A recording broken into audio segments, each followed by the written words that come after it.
filming this, Kamala Harris is the presumptive nominee for the Democratic Party to go against Donald Trump. The Olympics is controversial because of trans things, and the Cardinals are looking pretty good this year. And speaking of Kamala, I saw a video where she talked about falling out of a coconut tree.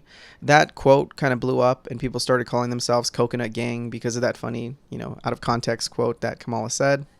The quote itself is actually kind of beautiful, and someone even turned that quote video into something deeper. This video here. You think you just fell out of a coconut tree?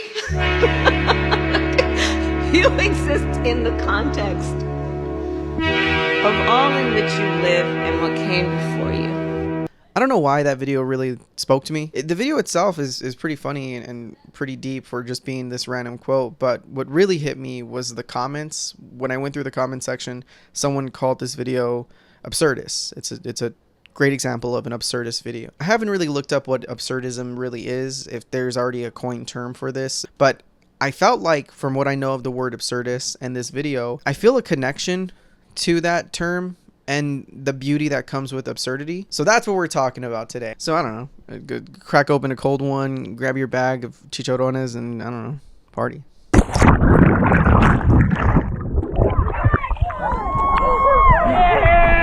Ah, fuck, I wasn't recording.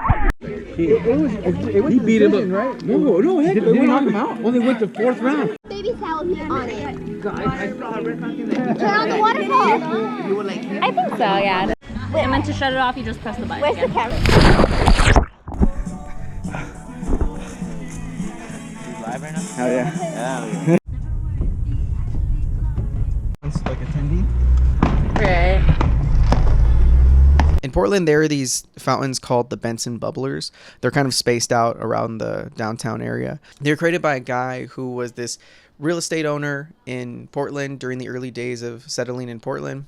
And he created these fountains to hydrate some of his lumberyard workers. He put them in front of a bunch of speakeasies. And basically these drunk 1800 dudes would go out, hydrate themselves, and be better workers the next day. Back in the 1800s, where people just drank alcohol like it was water, it was cool that he did this for his people, and he made it an accessible thing. That's just a cool option to have in this world when a rich person invests in the city. Also, fun fact, the same Benson guy, he owned a lot of land, and there's this famous waterfall that he had land ownership to, and instead of privatizing it and making people pay to go see this beautiful waterfall, he gave the land back to the government and said, people should see this. They should not be gate kept from seeing this beautiful, wonderful thing. The issue is, and the reason why I write this video, is because Benson himself is not a villain, but I started thinking about him in the context of the world and Portland and life. See, this Benson guy, I didn't really do much research about him. I just knew these little fun facts. A dude from the 1800s who settled in, Portland, probably kicked out a lot of Native Americans. He probably had some racist ideology. But I mean, that's just the 1800s. Find a person anywhere in the United States who didn't have some sort of racist bone. And I guess that's kind of the point of the video, is this context. In context, he sounds like a pretty cool guy and a reasonable guy. He himself didn't sound like he was kicking Native people out. He was a symptom of the system. I can't go here, and especially since I don't really know much about the guy, I can't say he was a mega racist when you had people during that time who were explicitly out there to hurt Natives. And he was just, again, part of the system.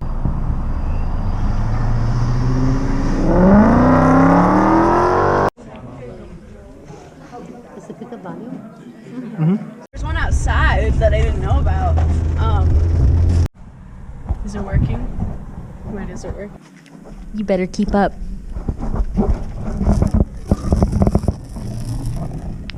Just going to him.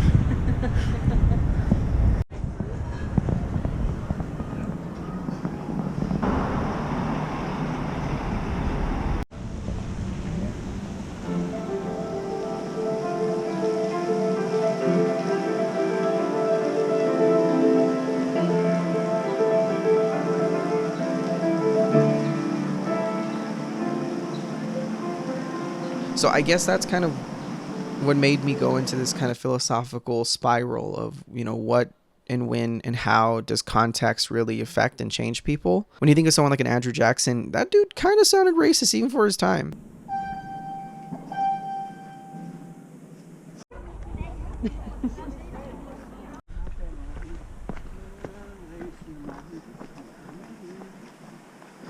when you hear people like an FDR, he was one of my favorite presidents, but he also had Japanese internment camps. Does that take away from the good he did? Is this Benson guy, is he exempt from criticism?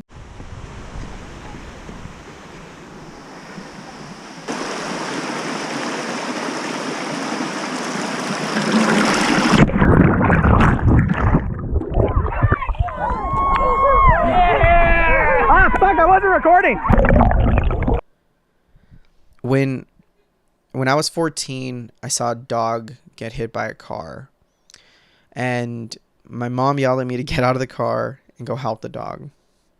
So I went out, picked up the dog. It was covered in blood. It was dying, and it died in my arms. The owner of the dog, a little girl, came out screaming and running my way, and she saw the dog die.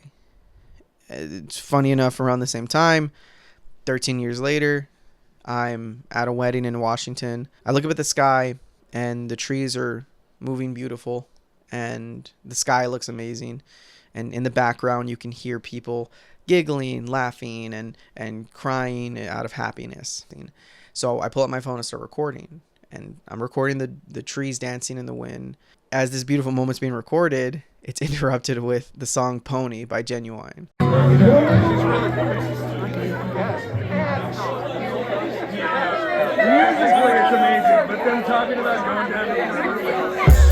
And it's one of the funniest, most beautiful moments I've had in my life.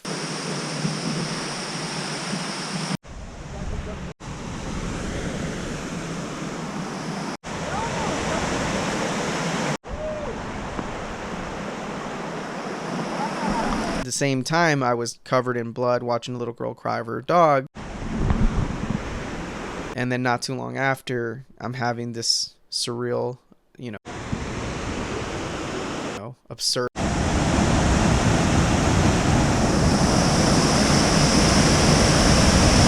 If you ask a person how their day was, rarely do you ever hear someone say, my car was working, my arm doesn't hurt, food was average. Like, people usually only come out and say the day was bad because X, Y, and Z. My car wasn't starting. Oh, my day was great. I got that promotion. We only really talk about things that stand out. When things are typical, when things work as they're supposed to, we don't really come out and say it. We don't really bring it up. If my car quit starting, I'd call my mom that day and tell everyone how annoying this day is. So it's funny that I guess we never really bring up when things just kind of work. I think Benson was probably a good man. Like I said earlier, is that relative to his time, he was probably a decent person. I didn't want to look him up because I didn't want to kind of take away from this philosophical question I had, because I could easily look him up and found out that he had like 13 slave childs and he beat women for fun in a sport called beating women competition. I didn't want to see this person differently. I wanted to see him just for the good I know of it and kind of, deduce if he's still a good man in context. When I think of someone like an FDR, I think that man was a fantastic president, but he has this terrible history with a certain race. He's a racist. He's a person who hindered and was horrid to the group of Japanese and Asian Americans that had nothing to do with this stupid war that we were involved in. Yet I still look at him highly because in context I'm like, well, it was time that it was so different and unique, and that was just kind of the thing, and every other president would have done it.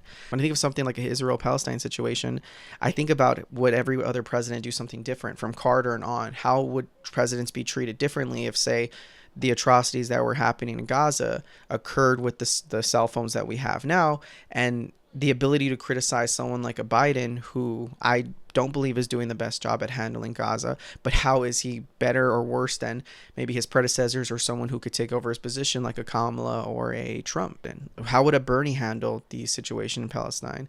How would a Hillary would have handled it? How do you stop a war that's been raging on for millennia? Like, what do we do in this scenario? In context, is Genocide Joe a fitting name for someone who was dealing with a war that's been lasting longer than any of us have ever been even alive? Jumping spiders are the only species of spiders that can recognize humans as a single organism. Most spiders just see us as like a big moving mountain. I stole this directly from Reddit. I don't know how true it is, but I just love the idea that jumping spiders can recognize us. Excuse me, I'm gonna squeeze through.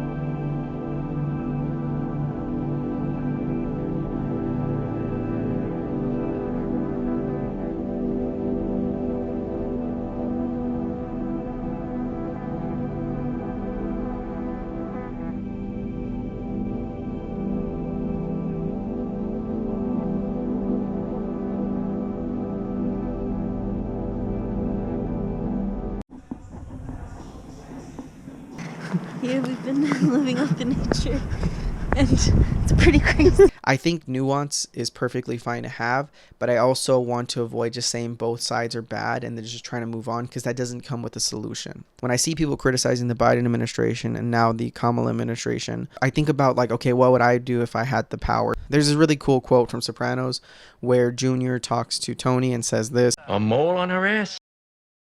What the fuck would I replace him with anyway? All good questions. Great.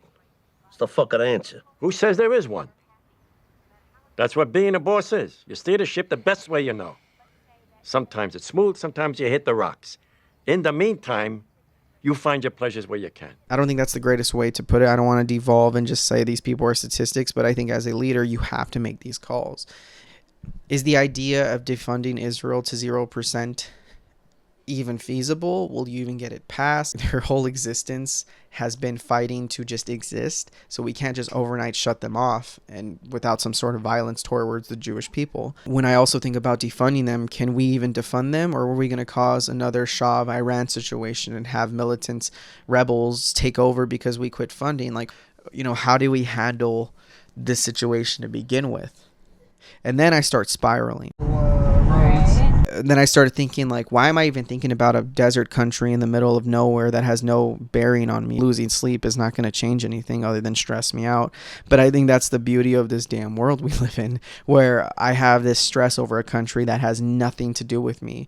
But as a citizen in this world, as a citizen of my country, I feel like I have to say something about this because, I mean, my vote and my power and my taxes go to. I think when Nam occurred, that was the first televised war that people could actually see in real time. And you started understanding the atrocity that comes with war. And were those people losing sleep? That's where the video kind of came full circle for me when I was writing this all down, was that the absurdness of this world is crazy. I'm thinking about a country that will never have anything to do with me, but I also think the beauty of it, and I can see this beautiful country, I can see the beautiful culture of the Palestinians with my smartphone. I can see the world, I can see images and videos of people walking around Beirut. I can see people having fun in Greece. Like, that's sort of the beauty of life, is that I can also see these atrocities, but I can see the beauty. Back in the 1800s, it would take weeks on weeks, months on months to go from to see one part of the United States from another part of the United States, traveling through horse and carriage and having weeks on end of just trying to survive. Meanwhile, I can just go to the airport. It takes me 2 hours to go to Portland from Arizona, and then I get to have a vacation. We live in this world where there's a lot of beauty and there's a lot of craziness, but I think to have your beauty, you need to have that cost of craziness. There's always a cost when it comes to everything. Not a great answer. It doesn't solve anything, but as someone who was just trying to wrap my head around this philosophically, there was just part of human civilization where there was just rampant rape and murder for villages that you wanted to take over.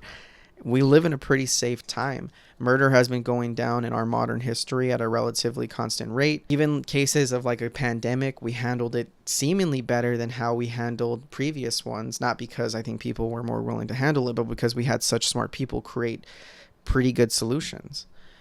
It's not a perfect world, and I think that's kind of the point. James, please stop.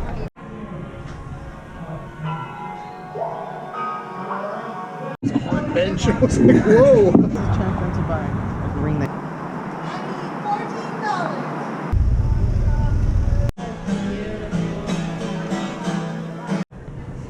How much money would it take for you to take one? And there's like the track rail. Look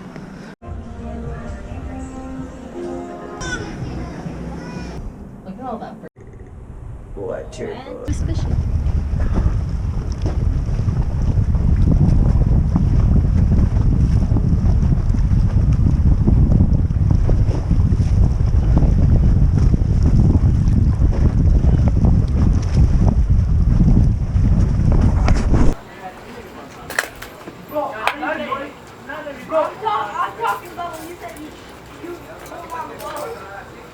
When did I ever say that? When you were over there.